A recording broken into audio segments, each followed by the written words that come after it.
Pelley's original goal in life was to become an actor. He left home in Etobicoke for a short time to study in England, but then decided that life on the stage wasn't for him. Instead, he enrolled in the Radio Television Arts program at what was then Ryerson Polytechnical Institute. That decision changed the course of sports broadcasting in Canada. It's been quite the career for the ever-boyish 60-year-old. He started out learning how to produce live events, first for TSN and then for Fox Sports.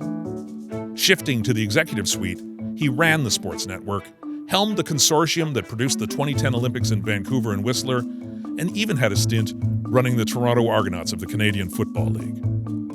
It hasn't all been smooth sailing. There were noses out of joint at CTV when he abruptly left to run Rogers Media after the Olympics. And a subsequent move to England to take over management of the European Golf Tour coincided with the unveiling of the Saudi-backed Live Tour, which destabilized the entire sport.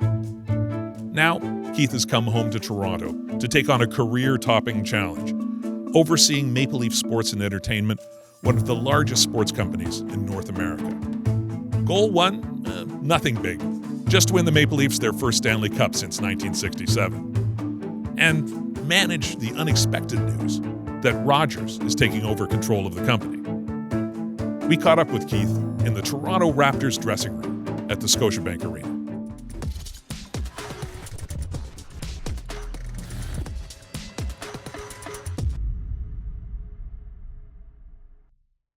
It's good to see you, pal. Oh, it's unbelievable to see you. I was trying to and this setup is incredible. Well, it's a nice place you have here. Yeah. Here we are in the Raptors dressing room. It's fantastic. Yeah, no, it's full of giant shoes. There's giant shoes that certainly can't fit either of us. No, I don't. Even me. I don't think they're going to fit me. I was trying to figure out when we first met. We first met, and I think it was when you were working as a truck producer. I think we were doing something. Does that make sense? Yeah. How long were you at the Globe? I was at the Globe for a long time, for 27 years. 27 years. Right. But I think it was maybe back when I was producing CFL football. It might have been, or curling, or did you ever do boxing? There was one boxing. You know what? During the hockey. No, you know when I did boxing? I did host in 1996. Okay, was with Russ Amber and Scott Oak. Okay, at the Olympics. 1996. Okay, I did boxing. Mike Strange, remember? I heard. Oh, yes, I do. At Burlington, Ontario, right? I think Burlington. No, because I knew nothing about boxing, and now I'm doing host boxing. Well, that's in Atlanta. And Alan Clark was the head of CBC at the time, and he said, and I was at that particular time because I was producing NFL football for Fox, and we were in between the spring league and the start of the September, so I had 3 or 4 weeks off and Alan Clark called me from CBC and said, can you come and produce boxing? And I said, boxing? I said, I know nothing about boxing. He says, you'll figure it out. Yeah. Well, that's the Olympics. I covered a lot of things I didn't know anything about. Oh, well, I think that was my first Olympics I had ever been to. And one of the greatest experiences was after you got off the air or, you weren't working all day, you'd go visit some other venues. And the boxing venue was very close to the table tennis venue. And I've never seen anything live like table tennis. It was unbelievable. It was incredible. Yeah. You do drop in on sports that are otherwise a mystery to you, right? Lord knows. And then we had the experience in 2010. Oh yeah. We'll get to that. We'll definitely get to that. I was going to ask you, so you went to Ryerson, right? You were in RTA, Radio Television Arts? Radio and Television Arts, yeah. The crowd that was in Ryerson at that point, is kind of dominated Canadian sports television, didn't they? Who's in that cohort? Well, in my year was Joel Darling, who's still the executive producer of Hockey Day in Canada, is he not? Yeah, Hockey Day in Canada is his baby. Hockey Day in Canada is what he does. Yeah, he was the MC of my wedding. And he was moderately funny. He sings, though. I've heard him sing. Is he a good singer? No, not really. I know. He loves Tom Jones. Delilah, he'll sing. Scott Moore was a year ahead of us. In fact, Scott hired a number of us to be editorial assistants, which they called Flugans at the time. At TSN. At TSN. They were called Flugans because the executive producer, Peter Allies, had just come off running and was the promoter of the Bachman Turner Overdrive Tour. And they called all their roadies Flugans. So then he turned into, isn't that a great story? Then he turned into the executive producer at TSN, hired us all, and he called us Flugans. So I was a Flugan. And Scott Moore hired us. Yeah. So who else was in that crowd? Rod Smith. Yep. Rod Smith. Yeah, I don't know whatever happened to him, but yeah. What's that? I don't know whatever happened to him, but yeah. Yeah. Well, remember Bill Lawrence? Yes. CHCH, Tiny Talent Time, yes. Yeah. Like I remember the very first thing that we had to do at Ryerson, now called TMU, was we had to do commercials. And I had to do, the first commercial I did was, Colgate Fluoride toothpaste not only cleans your teeth, but, and then, I realized my voice was awful. And then you listened to Rod and you went, oh my goodness, I got to get out of radio real quick. Yeah. Yeah. He just, Rod Smith has been on, he's been at TSN for years. Yeah, I'd have to think about it. It's an excellent question, but there were a number of us that came from TMU, and a lot of that had to do with Scott. Yeah, who's now outrunning the Invictus Games, right? Yeah, now. He is, and he's having the greatest time, and he's going to make an impact. Yeah, and he's going. Scott is successful, wherever he goes, and they're lucky to have him running those games, and he'll turn those games into something special. And grateful that an important cause and an event for our country is being run by Scott. It must have seemed like kind of a vast world of opportunity in those days, right? Like that there was a lot. It was fascinating, right? Because TSN had just started. But when you look at the vast opportunities, you made a decision, and I realized this pretty quickly, that you're entering into a very niche world. And if you want to work in television, it's niche. If you want to work in sports television, it's even more niche. Like your career, right? You want to be a columnist in a national newspaper. How many jobs were there? Not many. Mm-hmm. Not many. So as a result, you had to create in your mind that you were in a competitive environment like none other. And as a result, develop a tireless work ethic. And that's what we did. Like I remember at TSN, when I first had the opportunity, I was working downtown at my dad's. He worked at an import-export company in the food business. And I was working 9 to 5. And then 4 days a week, I was working 6:30 to 2:30 at TSN. So I drove my mom's Thunderbird at 5:30 up to 1155 Leslie Street to TSN, worked there till 2 in the morning, 2:30 in the morning, and pleaded with my dad so that I could sleep till 8 and then get back downtown at 9. And that's what you had to do, right? And you still have to do that now, but I always say to people that if you want, there's nothing, if you like sports, there's nothing like working in sports. If you like basketball, we're in the Raptors locker room here. If you like basketball, what a privilege it is to work for the Raptors or the NBA. But those jobs are few and far between. And as a result, you have to be prepared to never say no, to work beyond your wildest imaginations as far as how long you're going to work and how hard you're going to work, because it's competitive. And it has to be, because there's only few jobs, right? Like you would never have survived at the Globe and the Mail for 26 years if you weren't as good as you were. Like, you're a prolific writer, you're a brilliant mind, and you wouldn't have had the success you had if you hadn't worked as hard as you had or been as bright as you are. Yeah, well, the work part probably applies to just about everything, though, right? Like it does. Yeah. It does, but it's just more competitive because there's fewer jobs. That's all. No, that's true. And I'm having that discussion with my 21-year-old boy who wants to get, what do you want to do? I want to get into sports. Well, and his 4 mates came up because he's in Connecticut in his final year.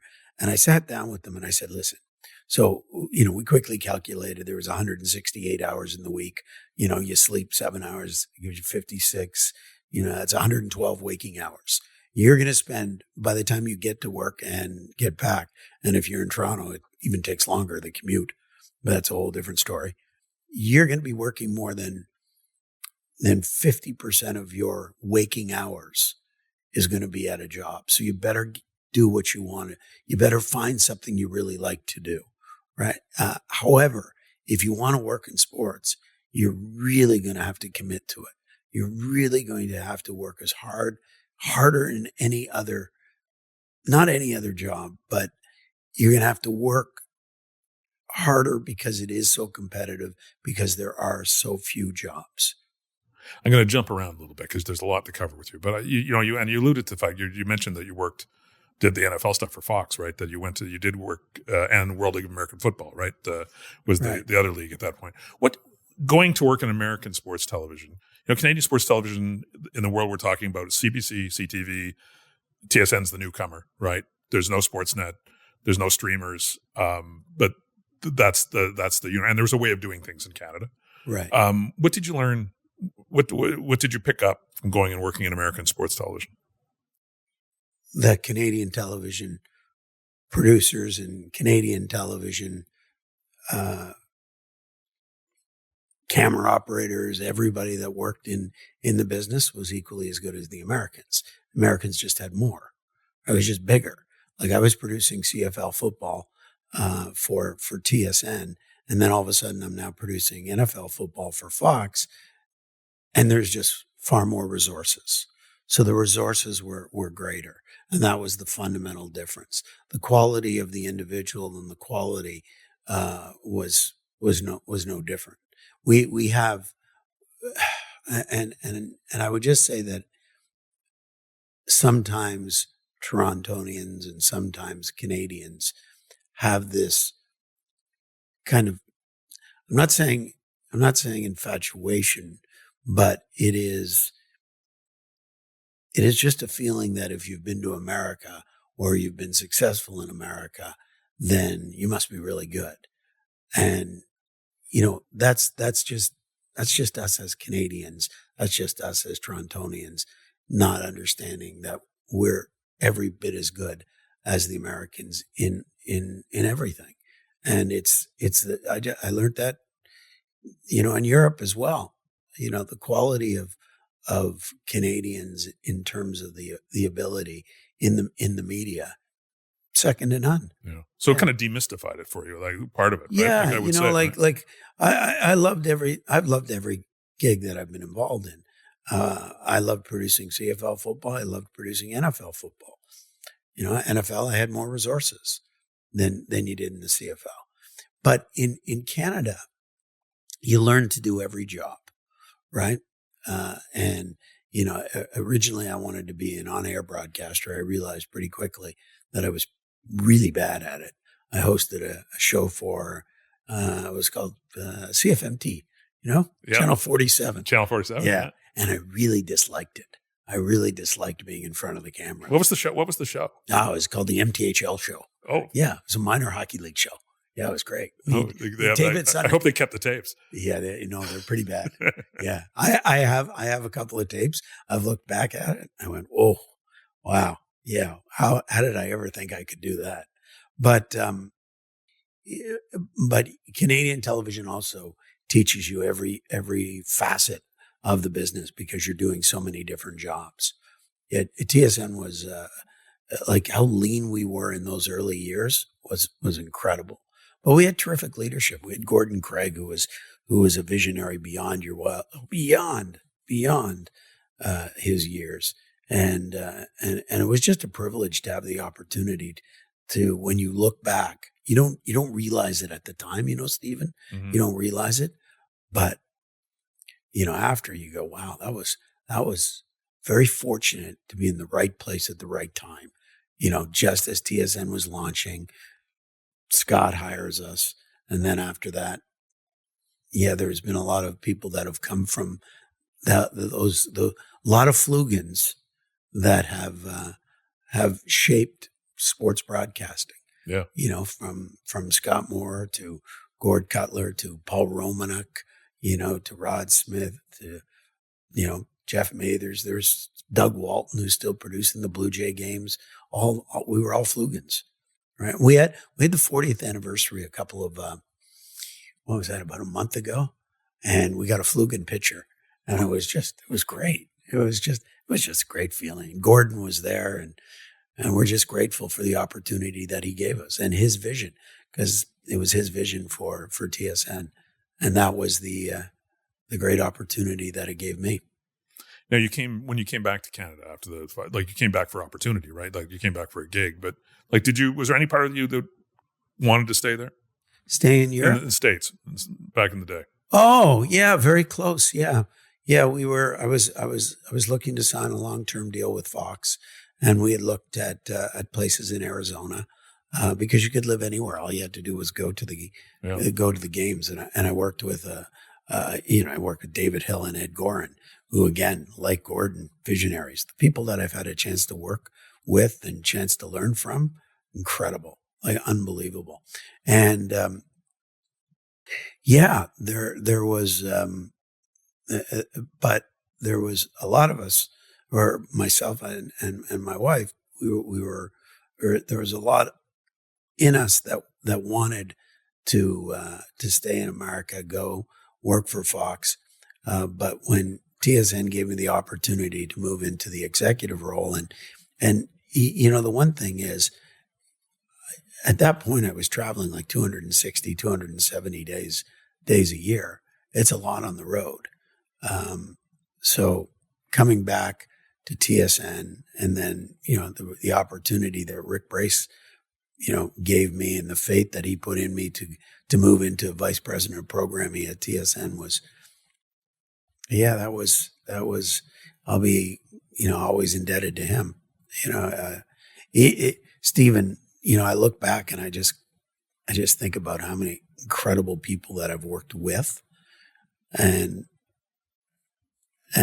worked for, like Gordon Craig, the late Jim Thompson, Rick Brace, Ed Gorin, David Hill. The list goes on, and I'm just, I feel privileged. I'm going to skip ahead. I want to talk a little bit about the Olympics in Vancouver 2010. You got the job of running the consortium. Yeah. Which was a Bell Globe Media at that point, Rogers consortium to broadcast the Olympics. The most ambitious sports television project in Canadian history, and I think probably will hold that distinction forever now. I'm not sure anything will ever be bigger. No, it was pretty big. So, number one, what it kind of, what that job looked like when you took it. And then also, I think what people tend to forget is that, right before those Olympics, the world economy tanked, right? 2008, 2009. I don't forget that. I bet you don't. I really don't. But the environment in which you thought you would be producing those Olympics commercially turned out to be completely different. It was a challenge. It was a challenge. But then again, I was just coming from a challenge. I was the CEO of the Toronto Argonauts. Yes. And there's another person, of influence in my life is Yvonne Fitzan, who was the head of CTV Globe Media at the time. And, he called me and when I was at the Argos, and to say, listen, we'd love you to come and run this new consortium, CTV and Rogers have both purchased it, but they want to set up a third party, completely independent company. And I said to him, well, I can't do it, Yvonne, because I've promised David Cinnamon and Howard Sokolowski, two other unbelievable people that have impacted my life in so many ways. I promised them that we were running the Grey Cup in 2007, which was a great gig. It was an incredible Grey Cup. We had some real fun there. And then he said, no, we need someone right away. So then they called back and said, okay, we'll wait. Can you start? When's the Grey Cup over? I said, okay. So I started, January 2008. And I was the first employee, and we went to the games with 1,600. And we broadcast the games in 18 different languages. Every single hour of the games Every minute of the games was broadcast through one of the channels that we had. You know, you had TSN, you had Sportsnet, you had CTV, you had just a plethora of assets, including the Globe and Mail to communicate the stories. Yeah, a lot of it's a blur because we only had 2 years to do it and put it together. And, you know, I still think back at, you know, the golden goal and I think it was 22 million people watched, you know, watched that game. 26.5 million, I think, watched at least a little bit of that game. You know, I think we galvanized the country through our broadcast. And I'm really proud of that. But it was a lot of days and a lot of nights with very limited sleep. Like you'd sleep at the IBC, which is the International Broadcast Center. As you remember, you'd get home some nights at 4 a.m. and you're back up at 7. It was really, it was 2 years. And like you said, you're going through this recession, and the commitment that we had from the partners was unbelievable because they had the pressure. They had so much pressure on them based on the economy. But it was really rewarding. You know, I still have on my Spotify, you know, the song "I Believe." You know, I still, and when it, you know, in the rotation, I believe in the power. You know, remember, we all remember that song. I do remember that song. Written by Alan Frew and Stefan Macchio, right? And Stefan Macchio wrote "A New Day" by Celine Dion, and Alan Frew, the lead singer of Glass Tiger, they wrote the song, yeah, it was great fun. The games were incredible. But people say, "Where were you when Sydney scored?" And I went, "Oh, well, I was in the control room." And you know, "Were you elated?" I said, "Oh, I wasn't elated until the next 4 hours when we were doing everything all over the country." Yeah, it was incredible. There were some unbelievable moments. Remember John Montgomery? Mm-hmm. You know, and Whistler with the beer, singing "Oh Canada." Yeah, it was great. No, you couldn't have scripted it the way, again, you didn't know the happy ending was coming because it was challenging on a lot of levels, but it did all pan out. Yeah, they came together really well. John Furlong, you know, his unwavering commitment to the games was second to none.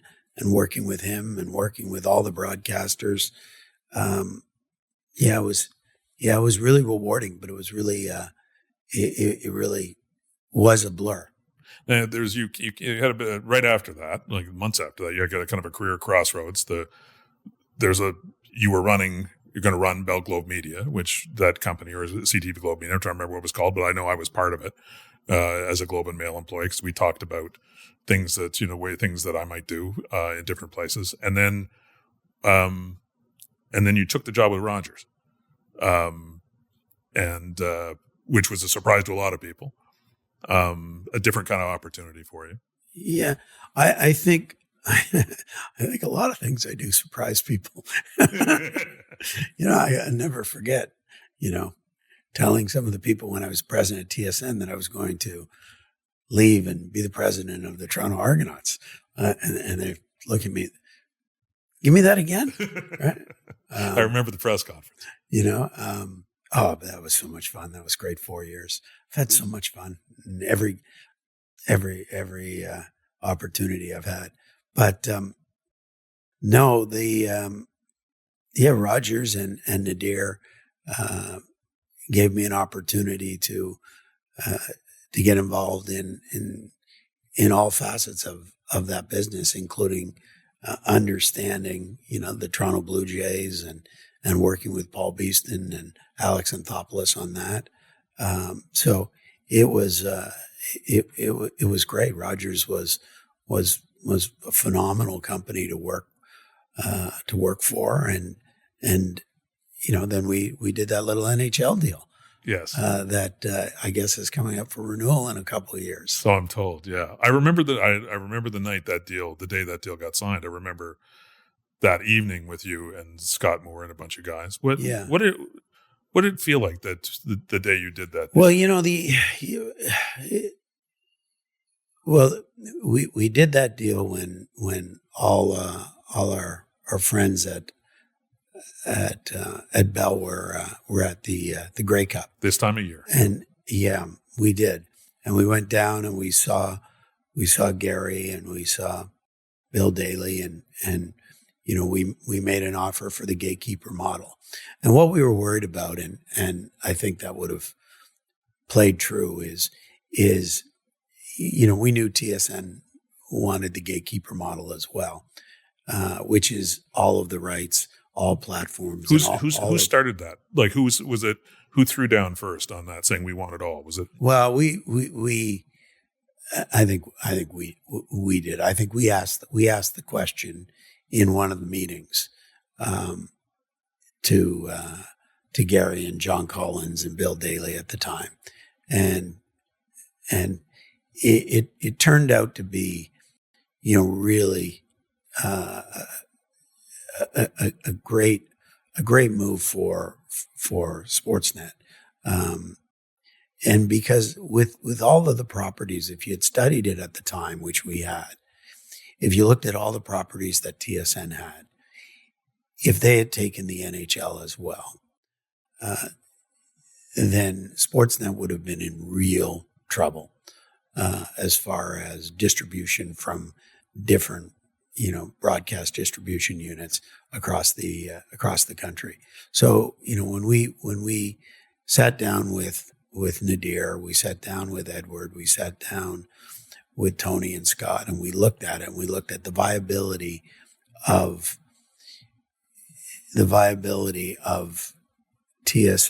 Sportsnet. If TSN had taken all of the hockey, then it was kind of like Sportsnet would likely have been out of business. And so it was that critical to the,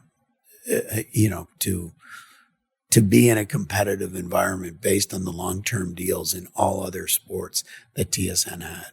So that was the motivation behind it. And it's proved to be very successful for Sportsnet in a changing time. Yeah.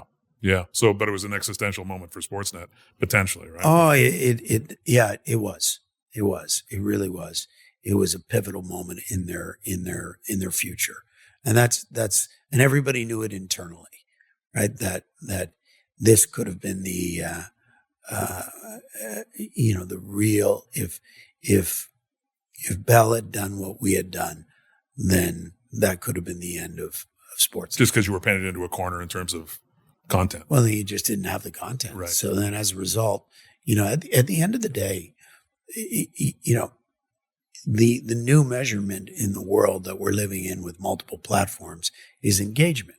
That's the currency. So in television, in the traditional years of television, the currency is ratings. The higher your ratings, the more you can charge, right? And the quality of the product leads to the ratings, which is the currency. So when you put it all together, if they have all the hockey, that leads to higher ratings for, I think it was then called Sports Desk, might have been Sports Center at the time, but that leads to all of their other programming.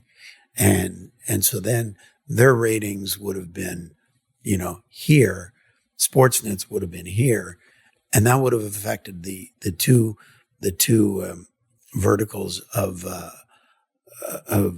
revenue, which is sponsorship revenue and distribution revenue, which is paid by the consumer for the channel. Right. And all of the other, BDUs like Shaw and Bell would have paid less for Sportsnet. So it would have been over. The battle would have been over. So when you got the call from Gary or Bill, whoever called you and said, you guys have got it. Well, we were there. Yeah. You were in the room? Was it? Yeah, of course. Because of course we went down during the Grey Cup weekend, and we didn't leave until we had a deal. Yeah, so there was no Gary put us in another room a couple times. Gary's, as you can imagine, is is a world-class negotiator. But he understood the vision that we had. Like, he really wanted to understand what we were going to do with it, like, and how we were going to build it and how we were going to promote it and such. But it was, I think that was a game-changing landmark deal for the industry. The TSN guys were having dinner at the Grey Cup, I believe, the executives, when that news broke. Yeah. I'm told. I think it was a nice bottle of Barolo they were drinking at the time. Yeah, an 81 Barolo, I think was the phrase that I heard. Yes. Well, the interesting thing is Phil King, who was at Bell at the time, because we're all very close. We all know each other, and Phil now works at MLSE, and we still laugh at that story, and yeah, he said, well, you did that because of this, and it was yes. Okay, I'm going to skip ahead again. So when you left Rogers to took the job with the European Tour, I think it was still called the European Tour at that point. Correct me if I'm wrong. Which turned into something, pretty complex, to say the least. It ended up in Live Golf and the Saudis, and the 47th president of the United States kind of makes a cameo, and like there's a lot of stuff going on. Did you have any sense when you took that job that it was going to turn into all that stuff? Well, the first time the president called me, I think we talked for 20 minutes, and maybe I talked for 20 seconds. It was no, he had no idea. I really had no idea exactly what I was getting into. What happened was, I got a call. I was quite happy at Rogers. I was very happy, but I've loved golf, and golf has always been a great passion. And when I was doing NFL Europe back in the early 90s, I fell in love with London. So I loved London, and my wife and I were dating at the time back in the NFL Europe days, and she loved London as well. And so I got a call. I dismissed it, and I said, no, I'm not interested. And then we were out for dinner that night, and I said, hey, I got this call from regarding this European tour in London. And she said, where is it? Right? And I said, it said some place called Wentworth. We Googled it, and when you Google Wentworth, looks nice place. Ooh, it's a nice place. She goes, let's go. And I said, whoa. And no, I heard he said. So anyways, I called him back. I said I was interested, and then I went and I met them. I went to Wentworth, and I went, wow, this will be really, really different. And we made the decision to do it. Guy Lawrence was the CEO of Rogers at the time, but he was from England. So when I called him and told him that I was leaving to go do the European tour, he went, you're going to London, you're going to England, you're going to love it. And we loved every minute of it. I think it was at 48 different countries that we've traveled to. It was a game changer for my family. My boys now, playing Division I golf in the U.S. and he's a world global kid now. My daughter, it was phenomenal for her. My wife loves it. We will always have a place in London. Always. We're now, I'm now dual citizens. We're dual citizens. So it was terrific. There is no question whatsoever. We were growing the business. We had spent, we created the Rolex series. Then then it was a big decision to move from the European tour to the DP World Tour, to actually change the name of the tour. That was a big decision. But DP World, which is a logistics company out of Dubai, was a perfect fit with the name World in it. So it made a lot of sense. And then we got involved into the Saudis. We brought the Saudis into the game, right? I would say that I brought the Saudis into the game in 2019 for the first Saudi International. But they were coming anyways. right? They and then what happened? Your podcast would need to be about 3 hours, but I can tell you that I still am hoping that this ends harmoniously, which I think it will. Um, I have my theories and the whole, thoughts on it. But the challenge with golf, which I think will eventually be rectified through this merger, is that there is, as I always say, the wrong double C. There's there tends to be consumer confusion as opposed to consumer clarity, meaning what's most important. And I've always felt that a world tour of 18 events, along with the 4 majors, with everything feeding into that, would be the way to go. Yeah. And I really hope that that's what happens over the next couple of years. Without going too far down the rabbit hole, obviously the Saudis are investing enormously in sport now. Like that, it's that there was that, but they haven't taken over boxing, but fundamentally they can if they want to. It's there to be done, and they're doing a tremendous amount of stuff. The WTA finals are just being played there. They obviously are making a huge, a push within the world of sport, and they have effectively unlimited resources. Where do you think that's headed? Well, I think overall the Middle East is very much involved in growing, and really also with a keen interest to North American sport.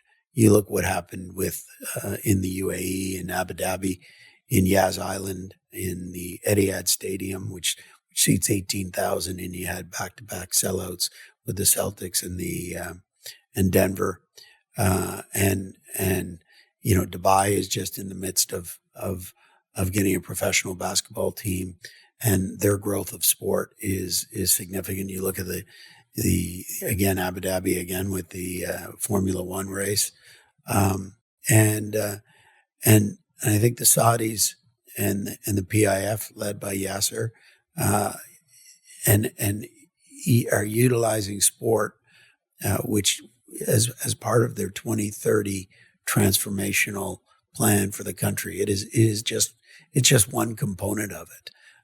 Like if you go to Saudi and you go to this place called Cake, which is King, I think it's called King Economic City. You see it's a phenomenal city, and you see where the country is going. What that means to sport, I think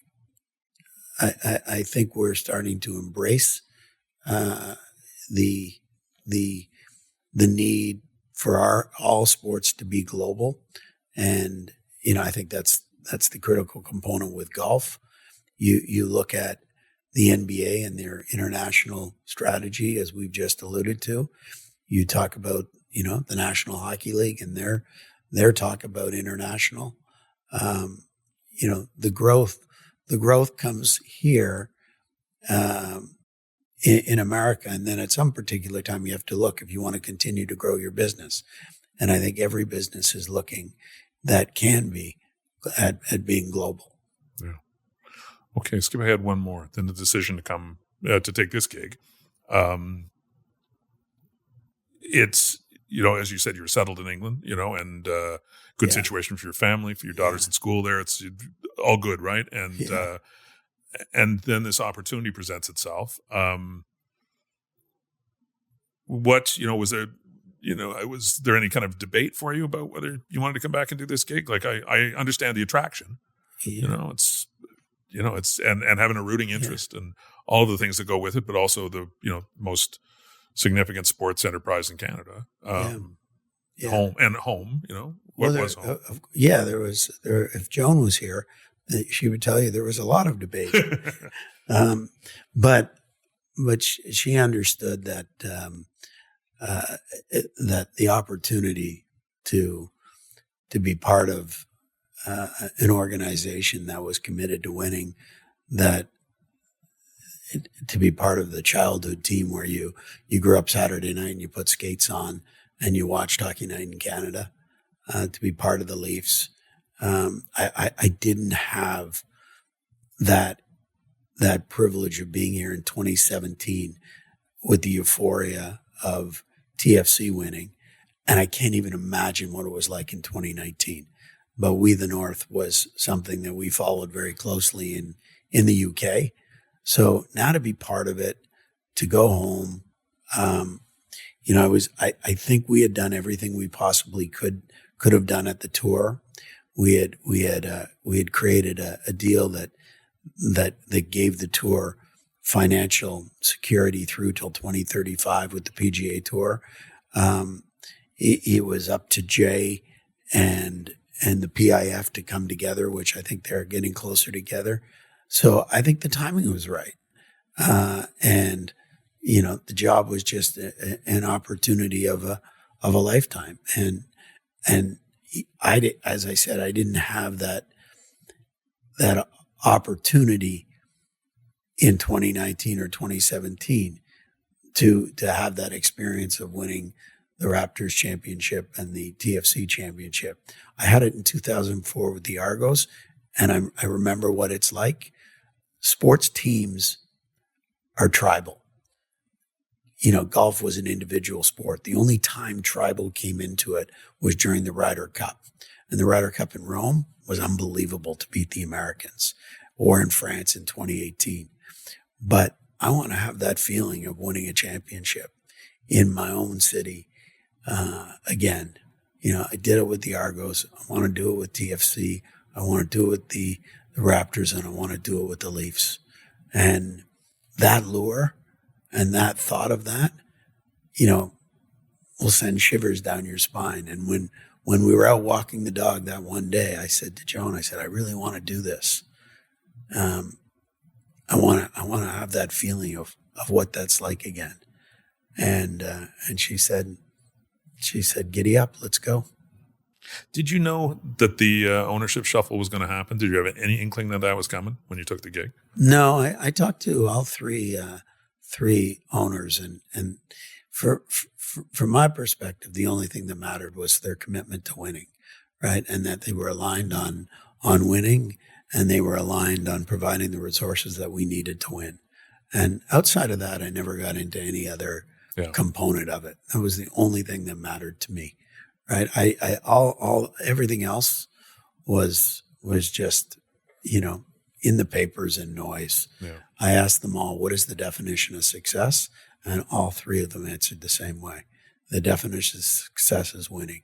Winning is the best thing for business, and winning is why we're in this. So when that news broke, I'm sure you knew before, I did, or most people did, but again, it wasn't kind of something when the job was offered, you say, and this is about to happen, that it was news to you when it happened. Yeah, to some degree. Absolutely. Now you worked for Edward Rogers. You worked in the same company with Tony Staffieri. So it's not like these are guys you don't know. No.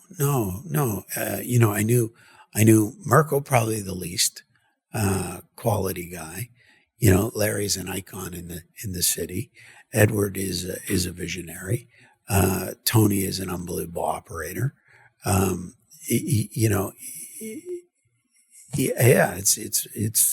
I again, from an ownership perspective, I simply look at it from what my job is. And my job is to run the business as efficiently as I can.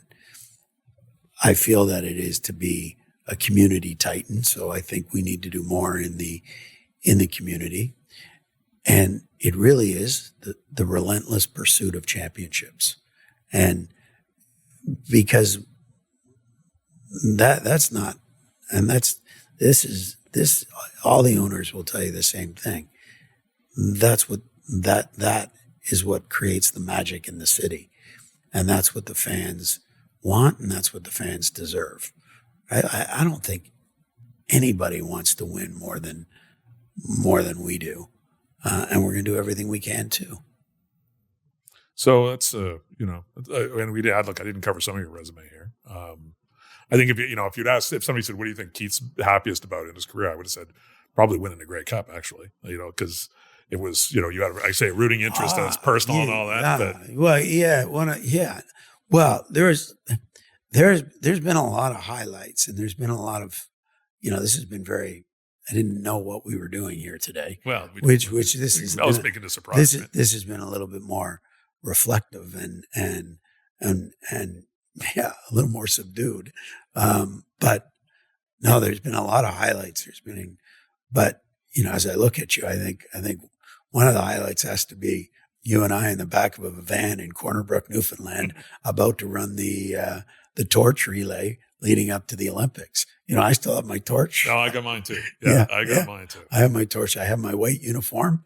Yeah, mine didn't fit then, and it doesn't fit now. No, that was a memorable day. But no, it's and the ancestral home of the Pelleys. I'd like to point out that's my parents are from Corner Brook, Newfoundland. Yes, sir. Yeah, a lot of Pelleys, and that's why we ran it in Corner Brook. That was great. That was, yeah. Life's.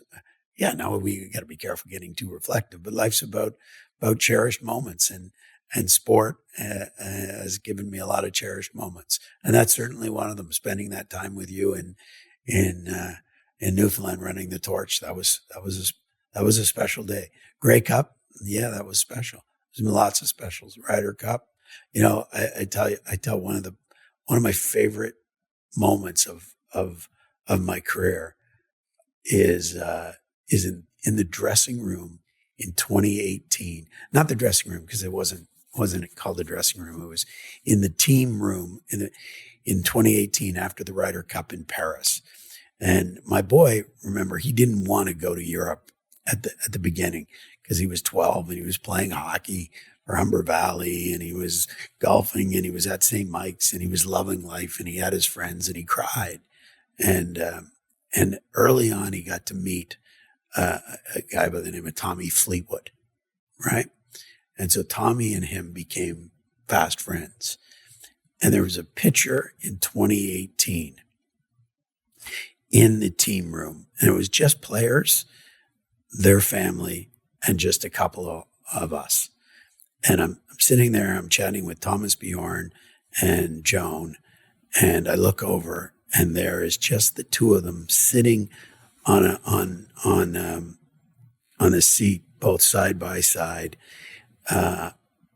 Tommy and Jason. And I look over, I take a picture of it, and I say, "That's why we took this job."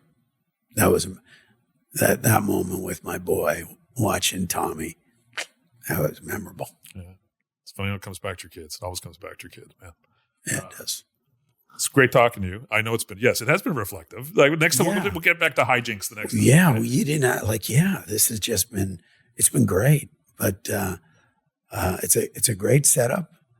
I've always admired you as a journalist and as a friend of sport, and I'm privileged to be here chatting with you. Oh, thanks. Likewise.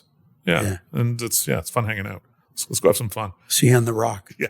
Let's an open invitation. Boy. Yes, see you on the rock. Somebody asked me just the other day, they said, "So who's your favorite band?" I said, "What do you mean? Who's my favorite band?" I go, "It's obvious. Shanneganuk."